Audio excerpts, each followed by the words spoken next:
This is a 2025 Mazda CX-70 PHEV Premium Plus.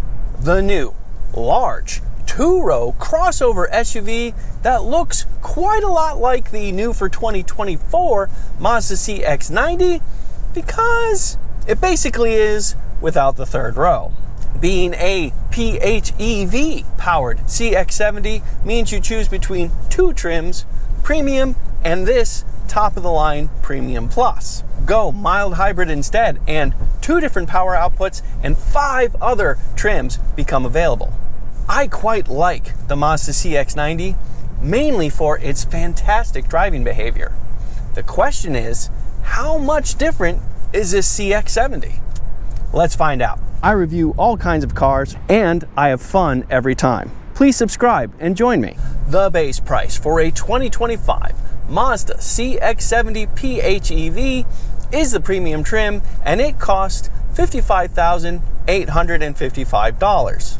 Going Premium Plus raises that price to $58,905. And my test car did include an optional paint and cost $59,355. Briefly, comparing the CX-70 with the CX-90, the two are actually very similar in price. The base CX-70 you can get is the preferred, and it costs $42,350. The same trim for the CX-90 is $42,400. So trim to trim, literally a $50 difference. But the difference is there is a lower trim level for the CX-90, the Select, and it costs $39,300. If you compare trim to trim, the CX-70 is less expensive than the CX-90. But if you look at base price to base price, you can get yourself in a CX-90 for less money. Fun fact. All right, with all that, now is a good time for me to pull over and show you around and inside and under the hood of this brand new two-row SUV. Looking at the front of the CX-70, you will be completely forgiven if you think it's a CX-90. It is effectively a CX-90, but that's a nice thing, I think. I think it's a nice looking front end. This particular Mazda CX-70 is the plug-in hybrid version, so let's look under the hood and check it out. Well, there it is, your 2.5 liter inline 4-cylinder plug-in hybrid engine, or eSkyActiv. This is a longitudinally mounted or 4-aft engine like that, which is fantastic for enthusiasts for 2 reasons. First, it's better for weight distribution. You have the transmission behind the engine, closer to the center of the car, as opposed to next to it up front. And it tends to make the engine compartment narrower, which gives you more room for suspension components. And indeed, the Mazda CX-70 and CX-90 has a double wishbone front suspension geometry, which is really good at controlling the wheel and offering good driver feel. All told, you get 323 horsepower and 369 pound-feet of torque from the total system. And finally, the windshield washer fluid is way off to the passenger side right here. Looking at the CX-70 in profile gives you a better sense of just how big this thing really is, as well as a nice view of this polymetal gray metallic paint. It is a $450 optional color. However, I should let you know that there is only one standard color for the CX-70. It's black, or jet black mica, if you want to be specific. So the rest of the colors are some kind of optional extra. Overall, I do think that this is a generally nice shape. I thought that about the CX-90, and I still think that here now. I will go ahead and put the dimensions up on the screen for you to check out and let you know that I have a lot more information in the description. The standard wheel size for a plug-in hybrid version of the Mazda CX-70 is this 21-inch wheel you see here, and I think it's a nice looking wheel. I like the combination of the black with the polished metal around the surface here, the several spokes. I think it looks nice. And yes, this is a crossover SUV, so the wheels and tires in back are the same size as what's in front. Looking at the CX-70 from the rear, it follows the same design language and I think works pretty well. It's a little bit more rounded in back here. It's kind of bows out a little bit, gets longer towards the center, a little bit thicker, and then it kind of rounds down as well. This is where you see that it's a CX-70, not a 90, and it is in fact all-wheel drive. And right here, your eSkyActiv PHEV badge right here.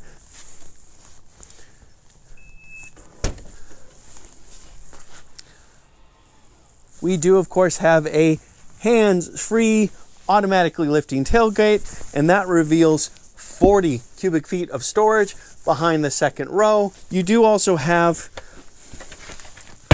your plug-in and your jack for a spare tire and that kind of stuff right here. But because we don't have a third row, we also have a second underfloor storage right here. And there's actually another underfloor storage space just behind the second row. And if you need more than 40 cubic feet of storage and only have you and a passenger, that is super easy to do. Press of a button, and you have 75 cubic feet of storage. And I do still think it is plenty of room for my bike, but let's find out.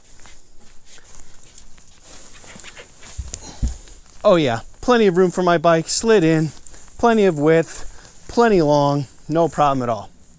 All right, let's check out the inside.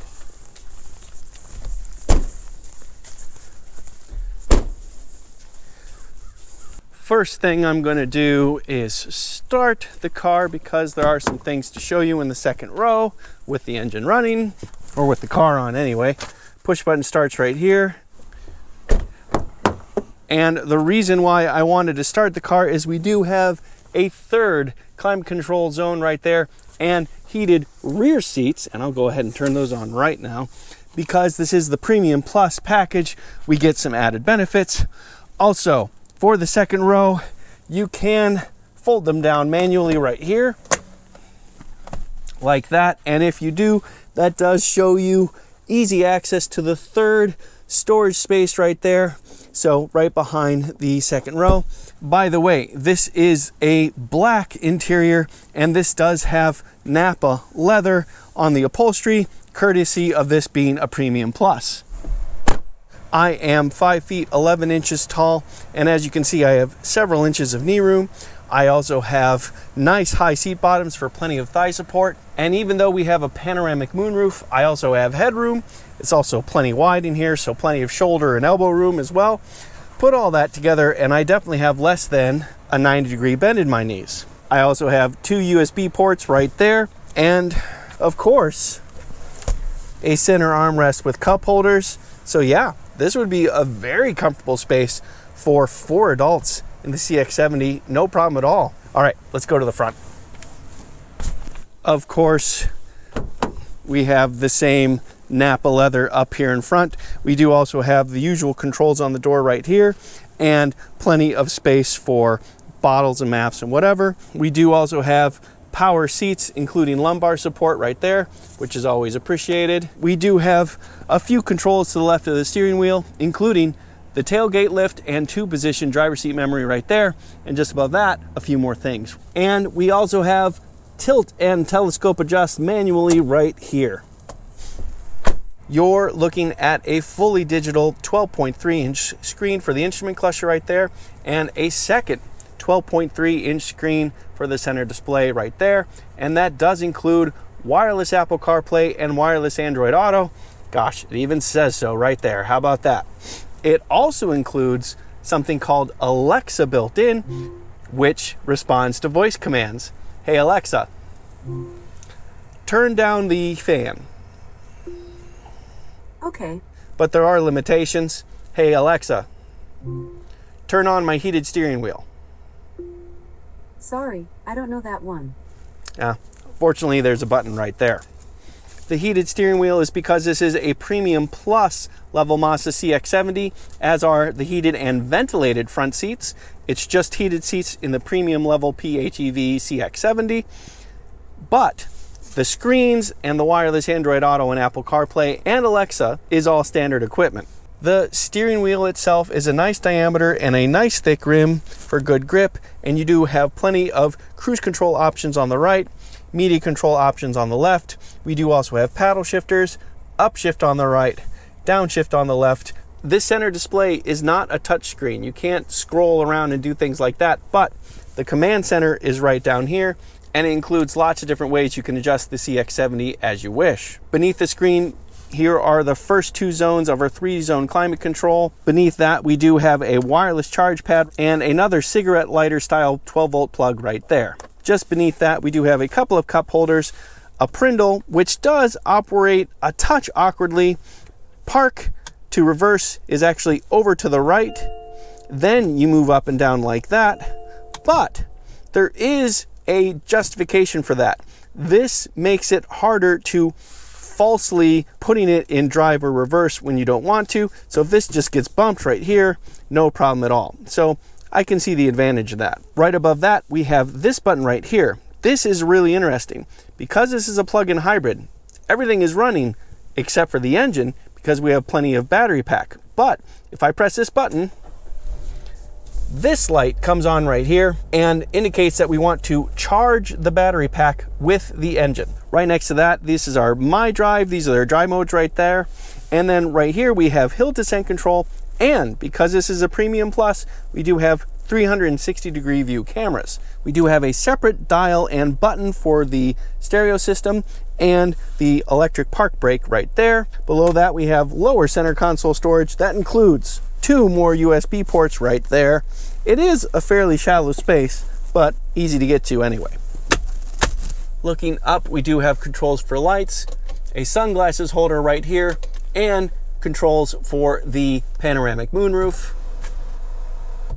with the lovely electric privacy panel right there. All right, let's talk drive modes. We have a few. They are normal, sport, EV, and off-road. I will be spending most of the time in the normal driving mode, and yeah, we will definitely dabble in sport as well. But to do that, we have to get back to the drive, so let's get back to the drive. All right, let's dig into the powertrain. This is the exact same powertrain as what's offered in the CX-90, and for the plug-in hybrid, as I showed you under the hood, that means you get a naturally aspirated 2.5-liter 4-cylinder engine and an electric motor. And altogether, that gives you the 323 horsepower, nice number, and 369 pound-feet of torque, even nicer number. Both power and torque are pretty evenly matched between the internal combustion engine and the electric motor. The engine makes 189 horsepower at 6,000 RPM and 192 pound-feet of torque at 4,000 RPM. The electric motor makes a little bit less, 173 horsepower at 5,500 RPM, but 199 pound-feet of torque at 400 RPM. Those two working together and giving us their power and torque peaks at different RPM is how we get the total system power and torque that we do, and those are good and healthy numbers. And regardless of which engine you choose, the mild hybrid or this plug-in hybrid, you get an 8-speed automatic transmission, but you do not get a torque converter. Mazda instead relies upon the electric motors and clutch packs to engage from 0 speed, and while I have to say that is clever, it's not quite as smooth as a torque converter would be. It's especially noticeable when you're going really low speeds, trying to get inch perfect in a tight garage space or something like that. Otherwise, it works perfectly fine. This is a great transmission in general. And every CX-70, just like every CX-90, just like every new Mazda SUV, all-wheel drive is standard equipment. Because this is the plug-in hybrid, we do get a 17.8 kilowatt-hour battery pack that does plug into the wall, and you do get up to 25 miles of electric-only driving, according to Mazda and indeed the EPA. However, you definitely do not get that in Michigan in the winter. I charged this overnight last night, and at full charge it showed a range of 20 miles. Critically, however, Mazda integrated the motor and the engine together really well. If I floor the accelerator, yes. I get initial pull right away from the electric motor, then the engine kicks in, I get a pretty quick kick down, and then we get moving pretty darn well. That is well used 323 horsepower, and that was in the normal driving mode. If I switch to sport and floor the accelerator again, oh yes, yes, that is a noticeable difference. That is a noticeable difference because the electric motor gives all it can right away. You get lots of surge immediately, and then the engine kicks down as quickly as it can, and you get full power more robustly than you do in the normal driving mode, and noticeably so. And couldn't ask for better timing. We hit some traffic because we also have an EV mode, and I have plenty of battery life, so if I switch it to that, everything quiets right down. The engine's now off, and we're just cruising solely on the energy from the battery. However, if I floor the accelerator,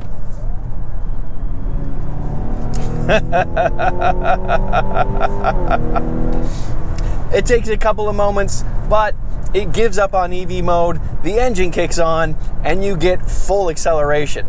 The only difference is the computer takes a few seconds to realize that you want full power and turns on the engine and gets it revving.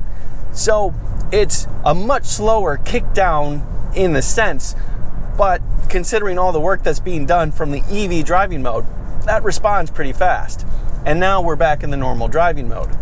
So back to EV mode.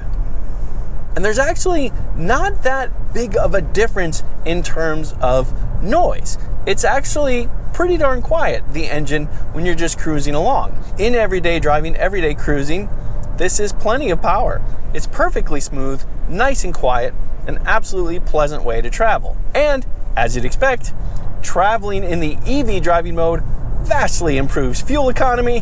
When you're in that mode, you get 56 miles per gallon equivalent combined fuel economy, and then when the battery's totally depleted, that goes down to 25 miles per gallon, and it functions just like a regular hybrid.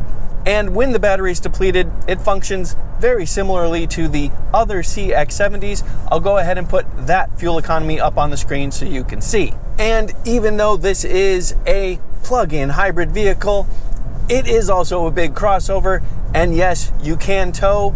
Every PHEV CX-70 can tow 3,500 pounds.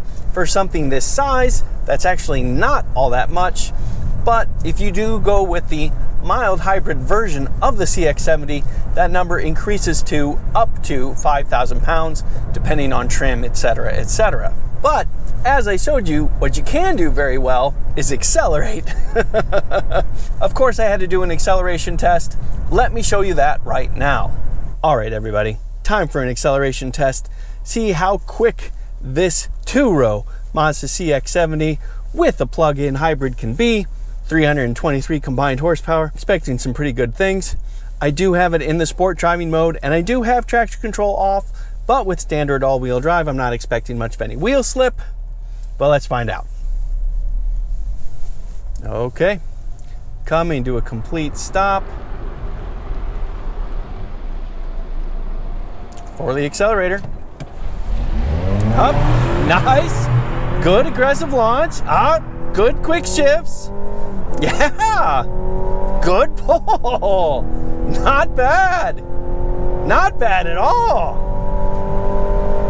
Now that is pleasantly surprising. Not that I was expecting anything bad, but that just gives more aggression and more of a like full-throated sound of acceleration than I was expecting. And yeah, strong pull.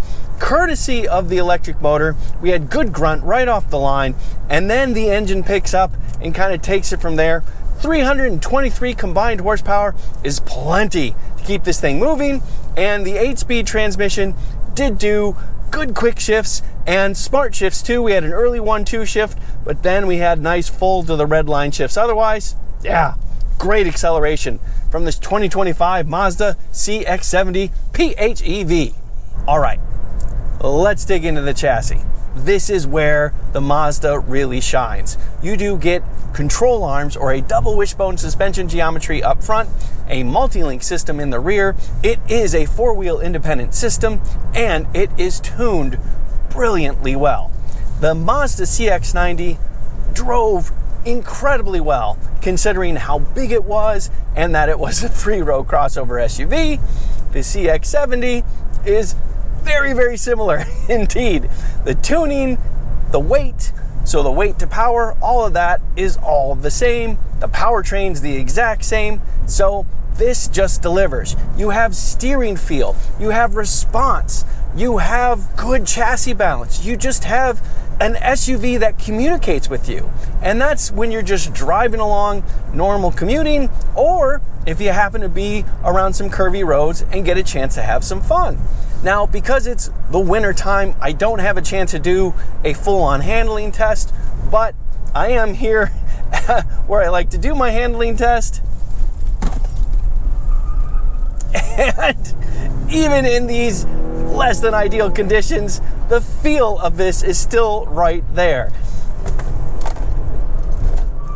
Yeah, it just moves naturally, and it does what you expect it to do. It responds to your input so well.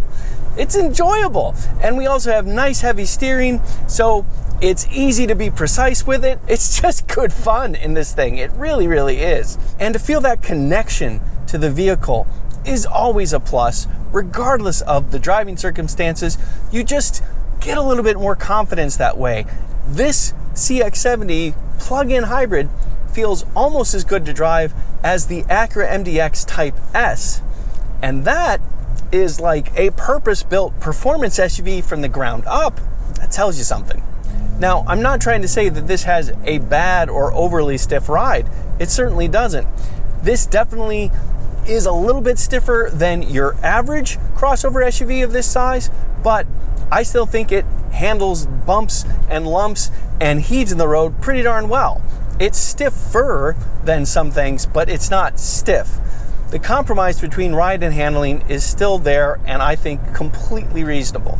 I also find these seats comfortable, and I like all the different amenities that the CX-70 offers, especially in this Premium Plus. So even though the tuning of this car leans towards the driving enthusiast, it's still an extremely comfortable car to drive as well, at least in my opinion.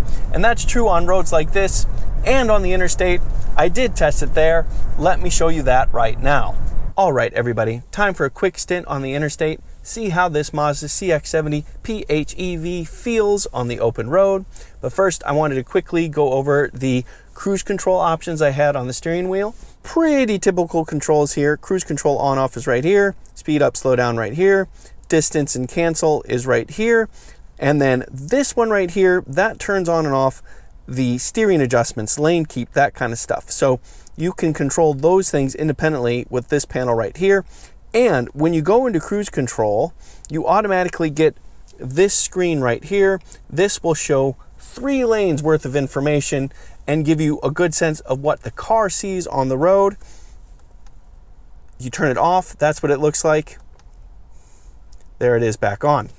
All right, let's give it a shot. All right, getting on the interstate now. Cruise control is set to 78 miles an hour to go with traffic, and I do have all the systems, including the steering aids, on, so I'll take my hands off the wheel. And sure enough, we are tracking pretty well centered in this subtle curve on the interstate right now. It's actually doing a really good job. And let me show you what the car can see on the road.